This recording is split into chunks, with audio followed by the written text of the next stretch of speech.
Now, number 3 on the sheet is the wanderings in the wilderness. God will not give the land of Eden or Moab or Ammon, for he had given these areas other people. And he keeps his word. Sihon and Og, Heshbon refused to let Israel pass by. They came out to fight, but God gave Israel a devastating victory, illustrating what he would do for his people later. So you see in verses 1 to 25, where God did not give Israel that land, but left for other people. But we see in chapter 2, verse 26, all the way to chapter 3, verse 11, where Israel requested that they allowed to pass through the land on the way to their land, to the promised land, but they refused. In fact, went to war with God's people.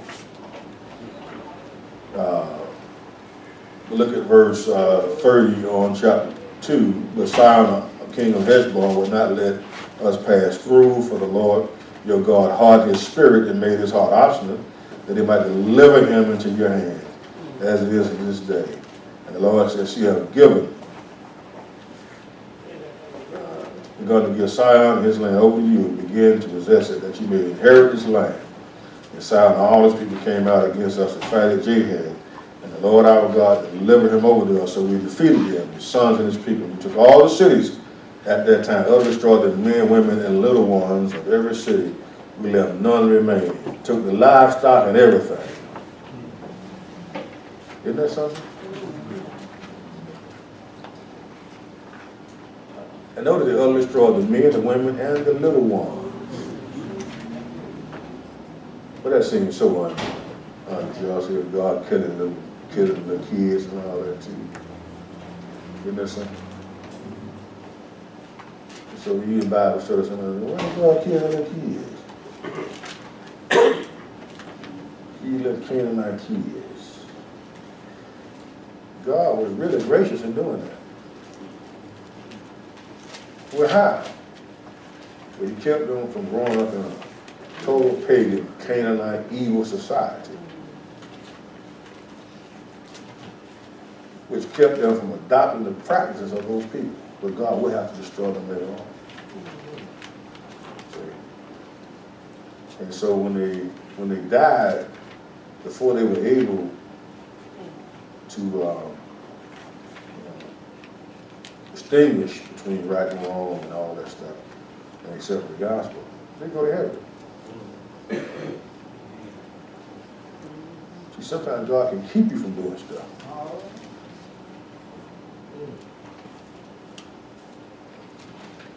And then Bashan would do the same thing. God delivered him into the hand. Look at that.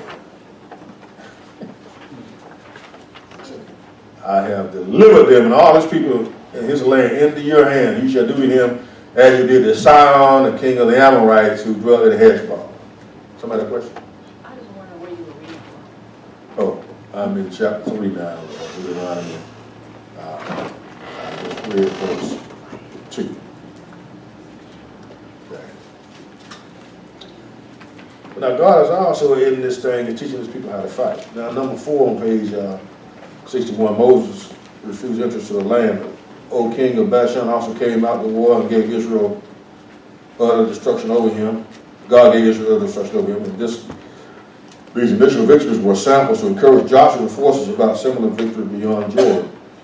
Moses, seeing how great God was in victory, pled for a chance to go into the land. But God said, speak to me no more of this matter. Now the Lord did not let Moses go to the top of Mount Pisgah and Mount Nebo gaze. Lord did, let him go to Pisgah and Mount Nebo gaze over Canaan from a distance. After the entry, he was charged to Joshua and encouraged and strengthened him to lead. In other words, God would not let Moses go in because of what he had done. Right? And God told him, Moses, don't bring this up to me no more.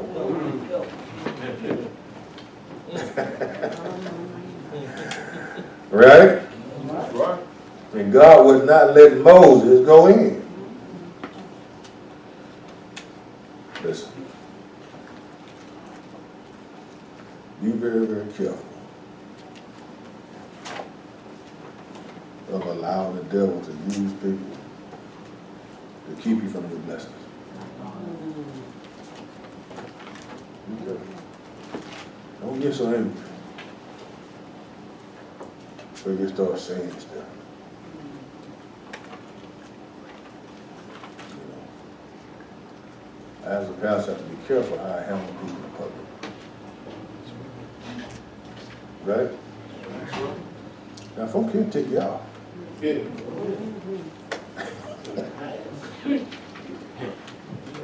Sometimes they'll make you want to cuss.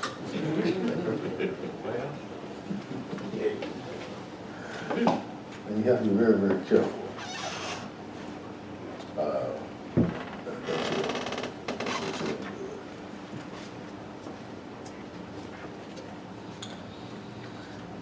Verse 23, Moses said, I plead with the Lord that he, at that time, said, O Lord, you have begun to show yourself, your servant, your greatness and your mighty hand, for what God is there in heaven and on earth can do the things and the works that you did.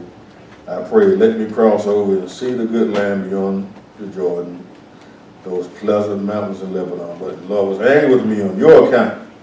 Well, listen to me. So the Lord said to me, enough of that, Moses. Speak to me no more of this matter. Don't even talk to me about it no more. Cost Moses a chance to enter. He could see it. God let him see it. But God did not let Moses eat one grape. Not one. Not one hour, not one date of the promised land. He's been with the people all the time, brought them that far. And boom.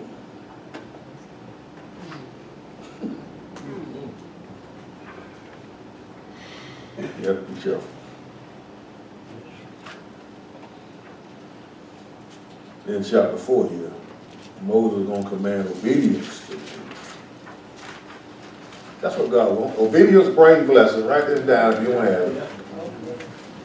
Obedience brings blessing. Disobedience brings discipline.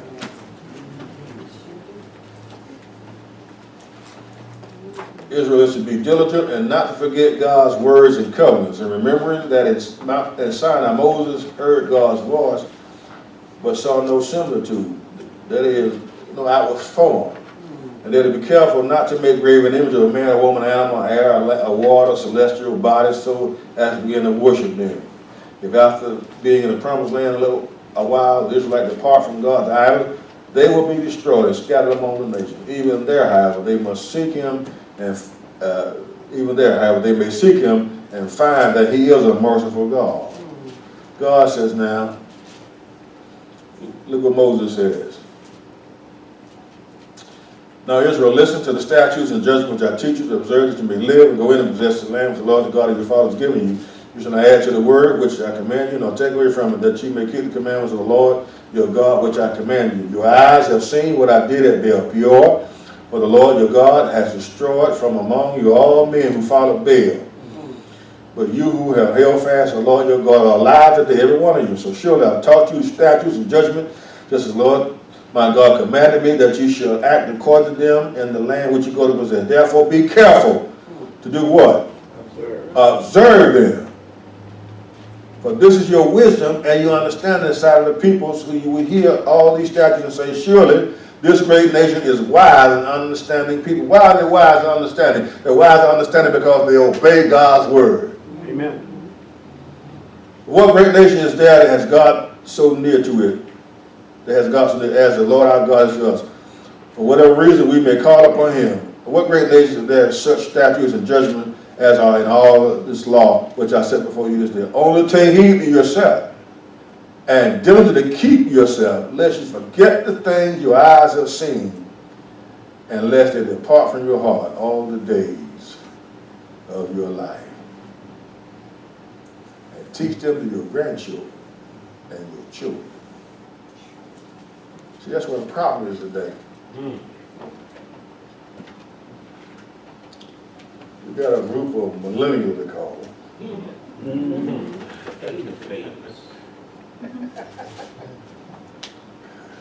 And they grew up in homes where parents gave them too many choices.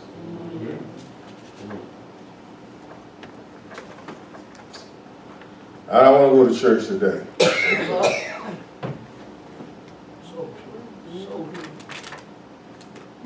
You want to go to Bible study? No, I don't want to go. All right, now, what I want you to do now, is while I'm at Bible study, you make sure you do your homework. And I left some food on the stove for you. You eat, take your bath, and you can watch one of the shows, and then you go to sleep. I'll be home in about 8:30 at night. All right, yeah.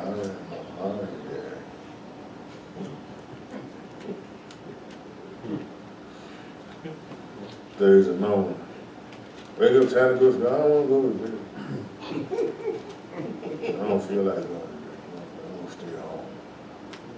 Boy, get your butt up out of that bed. And you get your butt dressed.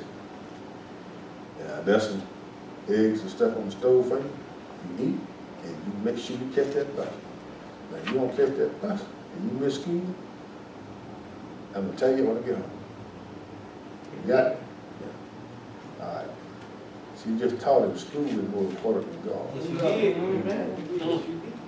Now they done grown up. They've grown up with that mindset. And they want church. And millennials don't want anything to do with church now. They said church is irrelevant. That's how they talking today. Church is really irrelevant. Well, how did it become irrelevant? It became irrelevant because it was irrelevant in the lives of the baby boomers and the generation X. That's our generation.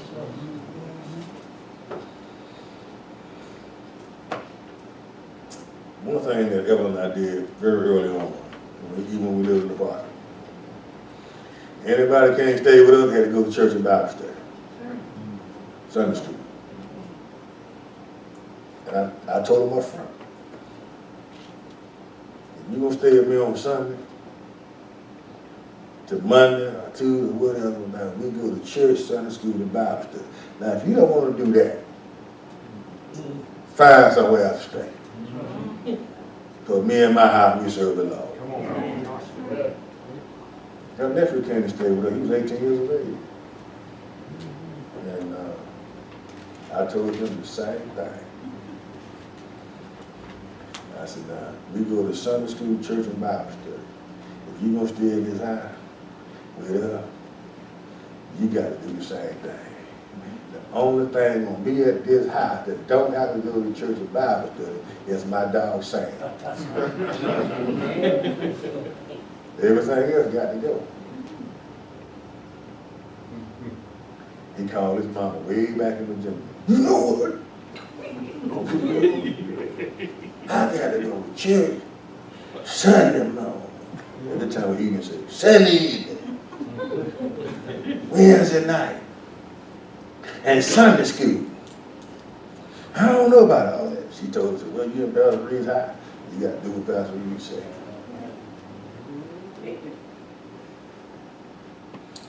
And so very few won't stay with us. And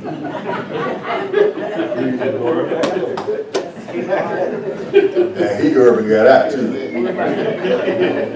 You want to give some of your kids out that need to be out? The man they go to church and Bible study and Sunday school. That next week you gonna have your den. They ain't gonna stay there.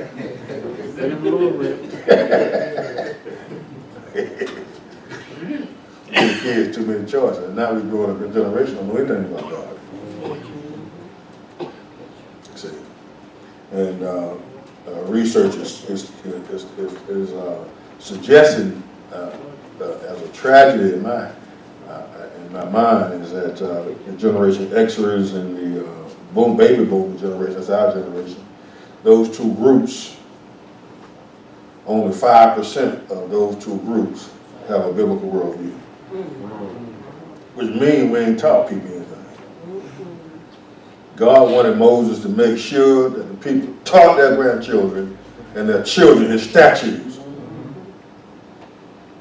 Because the word of God will hold you and everything else will drop you.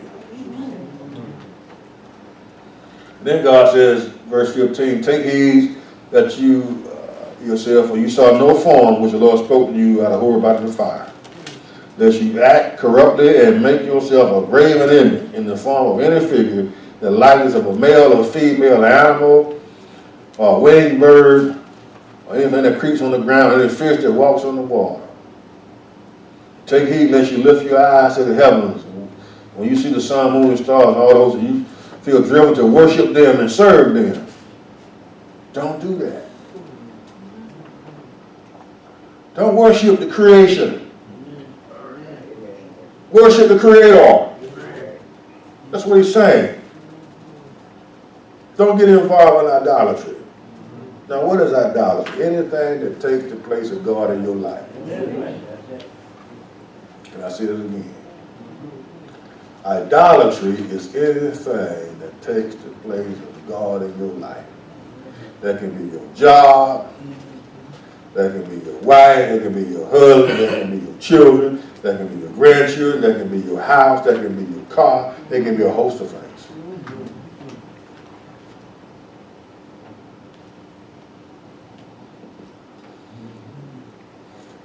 If they are first in your life, then you're worshiping an idol.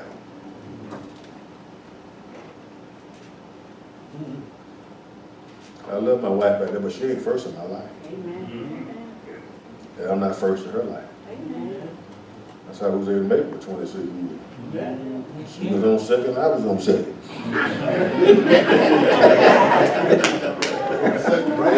We on second together. God was on that thing first.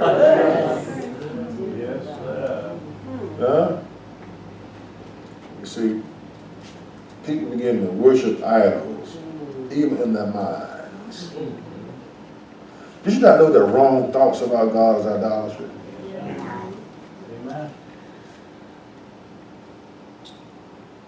You know that, is it? But it is because when you think about God, what do you think about? What comes to your mind when you think about the true and living God? And if it's not a true representation of Him from the Scripture, it's another God you're thinking about. That's why it's incumbent and necessary for you to know what God is really like. Because the devil will trip you up if you don't know what God is really like.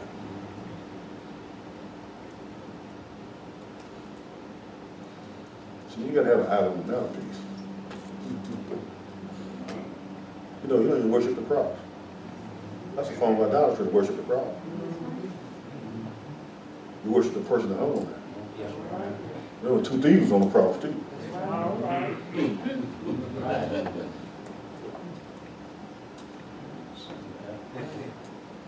Like this boy went to the Catholic school. He was just a terrible student. They took him to the Catholic school because the public school they couldn't do nothing with it.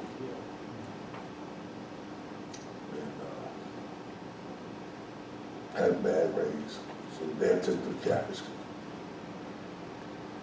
He was fucking mad. All of a sudden, boom, in the court, took him straight in and mad. Dad said, "Boy, what the hell, man? You went to public school, man, you were flunking everything. Now you in the Catholic school, you making straight A's. What happened?" He said, "Well, when I went to that Catholic school, I saw that man on that plus sign. I figured I better get serious." That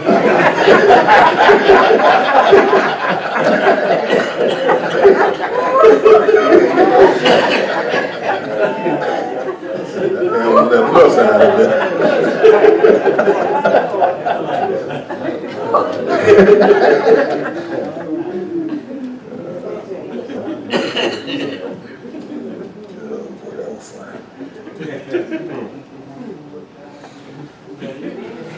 Turn to Psalms. I believe it's 115 is where I want to go.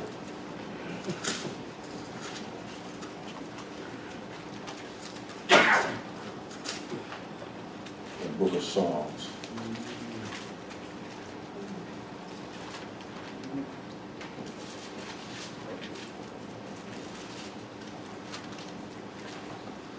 Verse 1. Not unto us, O Lord, not unto us, but your name give glory. Because of your mercy, because of your truth. Why should the Gentiles say, where is their God? But our God is in the heavens. He does whatever he pleases. Their idols are silver, gold, the work of men's hands. They have mouths but don't speak, eyes but can't see, ears but can't hear, noses but can't smell, hands but can't handle, feet but can't walk. They don't mutter anything from their throat. And those who make them are like them, so is everyone who trusts them. And notice, false gods, they got eyes, but they can't see.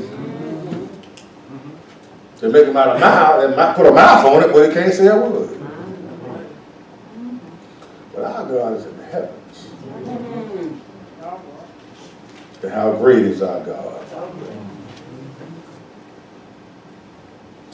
Now, in chapter 4, verse 44, God rehearses again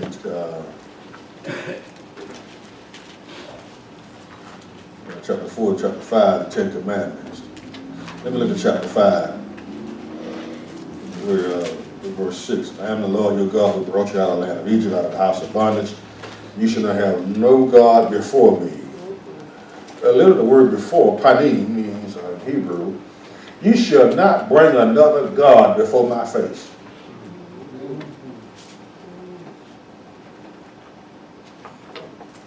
Just like a woman telling her husband, now I know you got a girlfriend, but you better not bring that up before my face.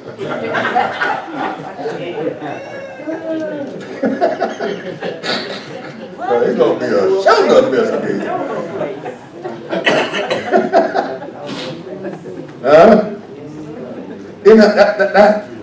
You know, and she said that you got some type of audacity to bring her to that. Before my face, before these children.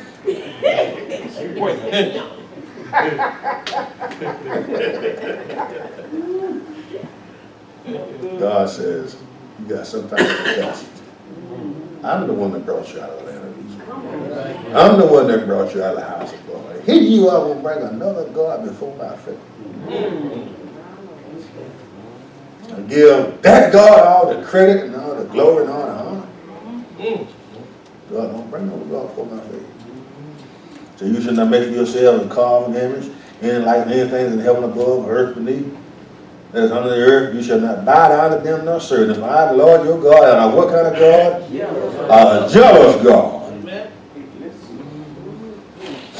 That's what that wife is.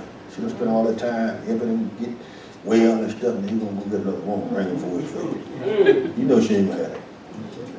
Visiting iniquity on the fathers upon the children to the third and fourth generation of those who hate me, but showing mercy to 1,000 to those who love me and keep my commandments. Wow. You shall not take the Lord's name in vain. You know what that means?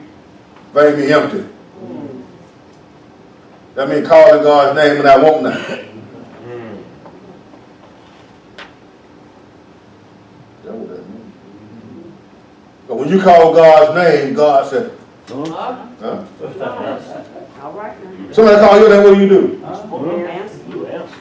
You turn around and get your attention. Right. When you call God's name and you don't have, and you get God's attention and you don't have nothing to say, that's taking his name in vain. You don't have no earthly reason why to call his name. The world do it every day now, conversation. That's right. Some Christians do too. For the Lord will not hold him guiltless who takes his name in vain. Observe the Sabbath day and keep it holy. For the Lord your God commanded you, 6 days you shall labor and do all your work. But the 7th day is a Sabbath to the Lord your God. It is what you should not do your sons, nor your daughters, nor your male servants, nor your female servants, donkeys, or anything. Because you need to remember that you were slaves in the land of Egypt. The Lord your God brought you out from there with a mighty hand and outstretched arm. Therefore, the Lord your God command you to keep the Sabbath day. Now that was Saturday in the Old Testament. Right. That's why you see the 7-day event. Yeah. They didn't understand something. After Jesus' death and resurrection, the first day of the week, which is Sunday, for the church. Okay, there's nothing wrong with them worshiping on Saturday, is wrong for them to say you have to. Now, having said that, the Bible said the Sabbath was made for man, not man for the Sabbath. The word Sabbath means to cease, to rest. Okay? God never meant for his people to just work all the time and never worship him. You said, well, I'm working on every Sunday. Well, don't you ask God to speak to the manager that you're off on Sunday. And you promise to go to church. There's enough sinners out there, God, to put their work on Sunday. Yes, sir. And he will do it. Yeah, he'll do it. But it helps me today. Yeah. I couldn't be here.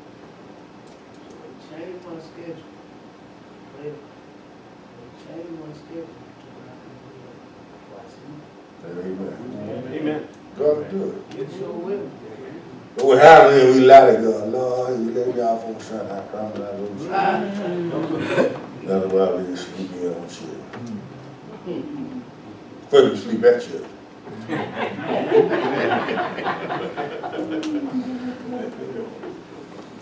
Listen, as a believer, you need spiritual nourishment. You need spiritual nourishment more than you need physical nourishment. When I get hungry, I eat. So you can see I ate too much. But hunger and thirst is a sign of life.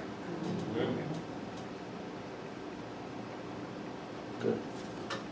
Y'all see them plants back there? They green. But they'll never want water. They never want food. You know why? They look like they got life, but they don't have it. Something wrong with a Christian when they don't want any food. They don't want any water.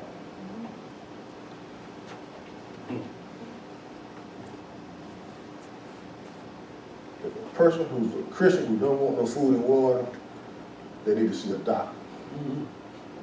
Or something is stopping them from getting up. Right? Unbelievers don't want the word of God. Because they ain't got no life. Okay. Don't allow the devil to occupy all of your time when you're doing everything else but the main thing. Because he'll do it. You find some Christians wash their cars on Sunday doing church hours, cut their grass and stuff. Well, that's the only day I got out. You need to be in church. You need to be in church. Feasting, learning about God. Because I promise you, and I ain't no little, the devil beat the hell out of you. He said, but he will. He'll make your life a living hell. It's just a matter of time. And you remember these words. I should be in church on a regular basis. Amen. Well, let me move on. Got a question? Oh, Got a question back here, Doc. One of the questions, I was gonna make a comment. go ahead. That's how I came about to this church, because I wanted, God had been calling me, on me for a while, to come back to church. I had left church years ago. I was a youth director in the church. Some stuff went down with my daughter and my father, a long situation, but it took me out of church and a lot of other stuff. And so I've been wanting to come to church. Like I said, I was in with an associate pastor in this church and wanted to go to church, but they wouldn't take me to their church. Because he said, that's not my church. I just work there. And he said, would you bring somebody to your car? And I didn't understand why he wouldn't take me to his church. So we come pulling over to a random church, which happened to be this church. And it, despite how it happened, it was God anyway. Because when I got in here, I'm not a person who just go there and go to church. And I just don't do that. But I know I heard a real word that day we pulled over and came to Bible study. And that same particular person, even when they came in here and they was like, this is the love of my life, and I didn't even know the person but like a little over a month. That was the first time I ever heard about that, me being the love of the life. It was a show. It was all, and I'm saying this to just say everything that you're saying now, like when I kept telling the person, well, I need to go to church, I want to go to church, and would you go with me? And they would tell me, you don't need nobody to tell you about the word of God. And I said, because I was saying that, you know, when I went to visit your church, y'all church service, the worship part was an hour and a half long. But when the pastor got up there, he said, just give me 20 minutes. I said, I need more than 20 minutes. I said, I need to hear the word. And he said, well, either you need a man or you need a priest. He said, because church is about worshiping. And then I said, well, why can't I come? Why don't you invite me to your church to worship? He said, because I'm working. He said, the Sabbath is on Saturday. He said, you're supposed to go to church on Saturday, and they know that. He said, on Sunday, I'm working, and you wouldn't bring nobody to your job. So I couldn't even go to church there.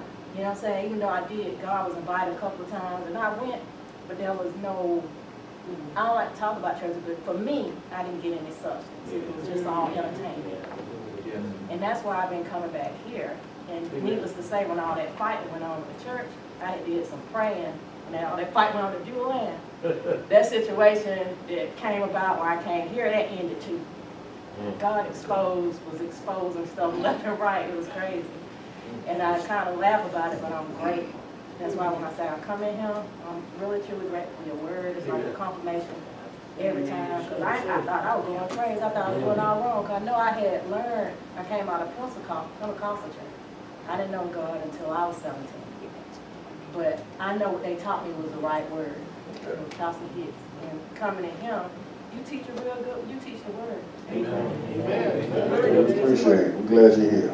And it's not a big fancy church and all that hubbub, you know.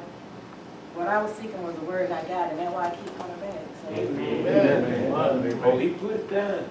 Yes, Lord. But I'm saying all that sound being taught wrong. Yeah, I would suggest that, you know, some church, you get rid of all them announcements and give a preacher a chance. Maybe do one less choir song. Amen. Don't wear the folk out before they get the word. That's right. Right? But see, could I say this in light of what she's saying? And this is what has to happen. But let me back up. That has been the tradition in the Afro-American church. Worship has been the main thing. Celebration. The black church is about celebration. It's not about instruction. Okay. And I know I'm saying stuff that may get some of y'all's gold, but if you notice, when Afro-Americans build a church, they'll build a sanctuary. And they'll build a kitchen. They won't build no classroom. Because it's not about teaching. Now, you gotta have instruction for celebration to be what it's supposed to be. Amen. That's right. You can't worship a God you don't know. That's right. Are you with me now? And what happens is, you can tell what you can tell how it shows up in the community. Right? You can tell also the church when you know, I've seen some preachers to my horror who will say, well, we don't have church today. There ain't no preaching. We don't be here long. Wait a minute, man, you just told the folk that the choir got there. It's the main thing. Now shut the choir down. And then you come across this book bowl. Because that's the most important thing that's supposed to happen in the church. It's the ministry of the word. The choir is not supposed to try to outdo the preacher.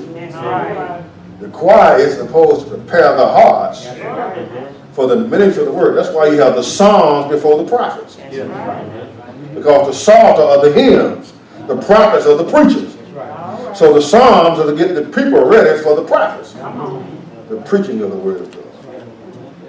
See, but when the choir trying to shout them all day long, Man, shut the song down. You ain't got to be 10 minutes. That's right, Pastor. Shut it down.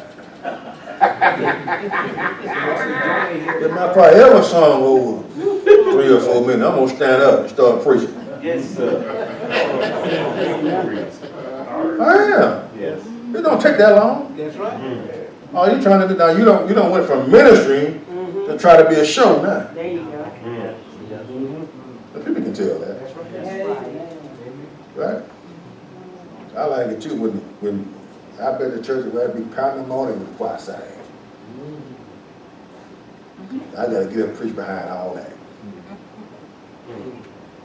So this is what I do. You may got some of you preachers who, you gotta bring it back.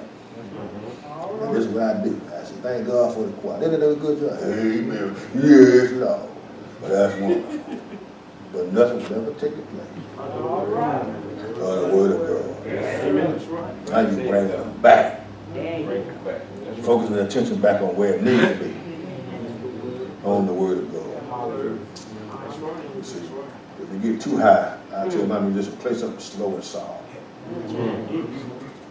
I gotta calm them down now, they too high. I gotta calm them down. Bring it back down. I gotta bring them down a little bit now. They too high, they gonna miss some stuff I want to say.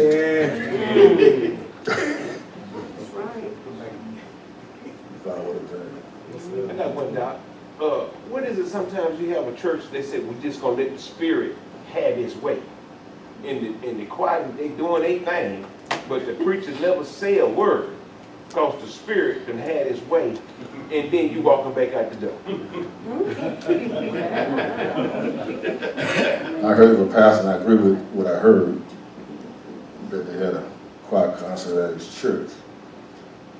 And he let them have it, and it was getting kind of late, so he stood up getting ready to dismiss, and they said, well, they told him, come on, Reverend, let the Spirit have his way. The Spirit is speaking. He said, yeah, the Spirit just spoke. It's time to go home.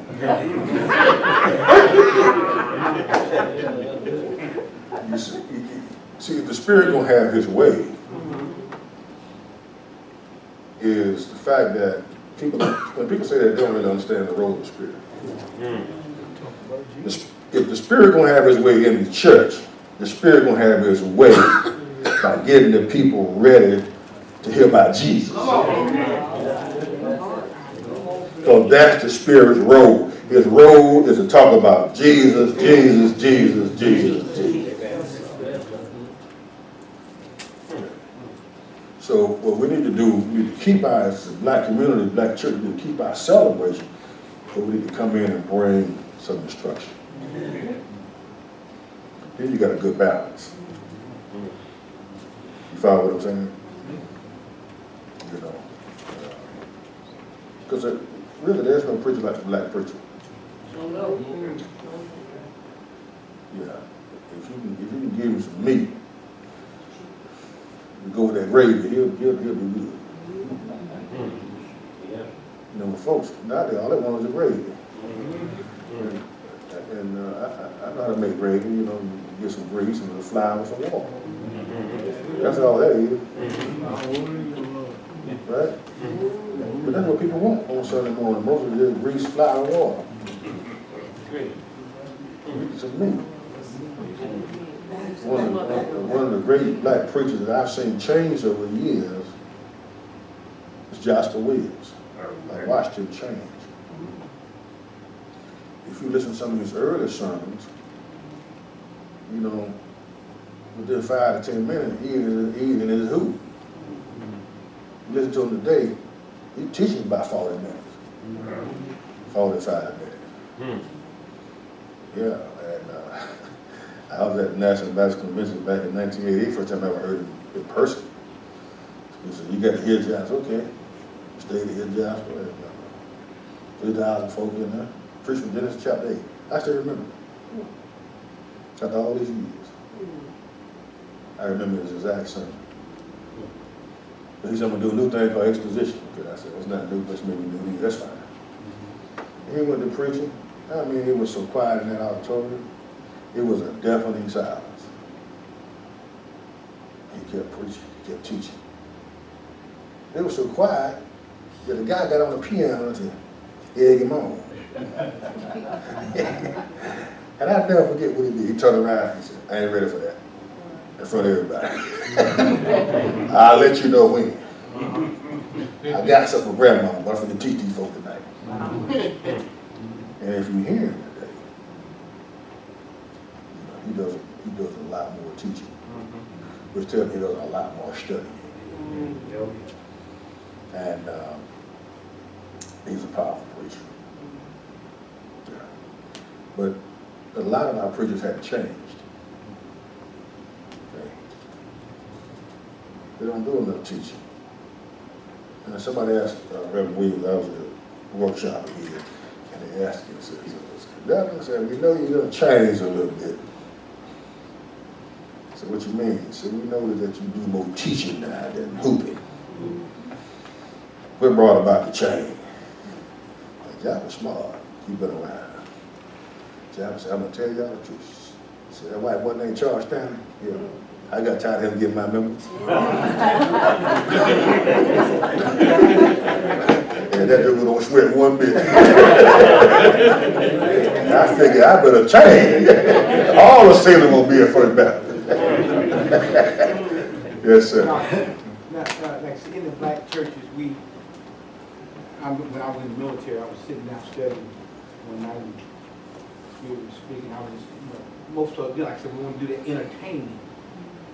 I said, that wasn't my style. I said, I wanted to teach because I wouldn't. I said, I used to hear my pastor when I was growing up, and it was like, yeah, y'all didn't hear me. And I'm like, you know what? I got this thing. I said, no, I didn't really hear you because I didn't get nothing out of it. But then, I like start looking at it. If in the black church, we have to look at it where 90% of our message should be information. 10%, if you're going to hoop 10%, that'd be inspiration. Yeah, I'm not against hooping at all. Then, like I said, then if you go hoop, now I know what I'm shopping. You gave me the information, now I know what I'm shopping. Instead of coming in and giving me 90% of the inspiration and 10% of the information, well, what am I shouting about? Yeah. Give me the word so I know if you do get the hoop, now I know what I'm shouting. So worship is, the word worship means to put worth of value to something. Yes. Okay, worship is how much you value God. And the only way you can assess the value of anything is you got to look at it and determine it. Like the diamond, the jeweler determines the worth and the value of this diamond. How valuable is God to you personally? Yeah. See? And go to church on Sundays with the attitude, Lord, I'm here to speak to my heart. Yeah. And I've been in some situations where I had to sit in the pulpit, and I knew it was terrible something. But something that God said spoke to me. Because I came there wanting God to speak to me. Okay. Now, those of you who preach, if I'm in the pulpit with you, don't turn around and say, ain't that right, Dr. Reed? Don't do it. Do that to me.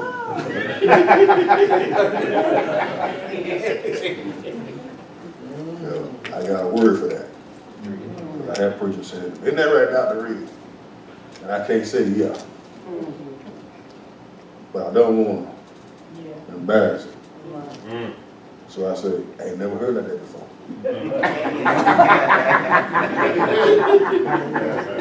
When I say that to you, that means I can't say, no, that ain't right. Wow. That means I'm trying to keep this thing on the level. You follow what I'm saying? Because I do know now, once you come to a class, school like this here, you'll never listen to a sermon the same way. Right. Amen. It's impossible. You're listening for information. Just like you eat the old sugar cane. Remember sugar cane?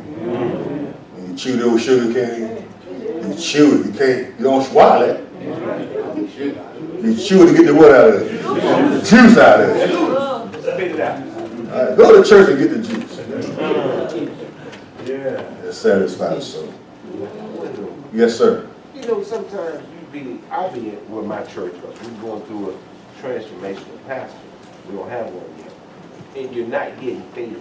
And then when you leave and go somewhere where you do get fed, you have members looking at you awkward. Why you leave? You left out the choir. I mean, what do? Stay? Not that I'm disrespecting the man of God, but, man.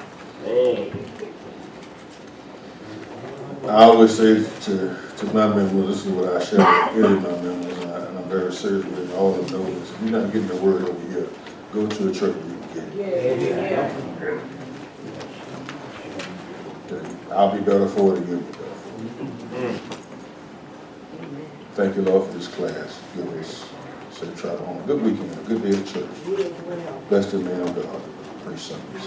In Christ's name, amen.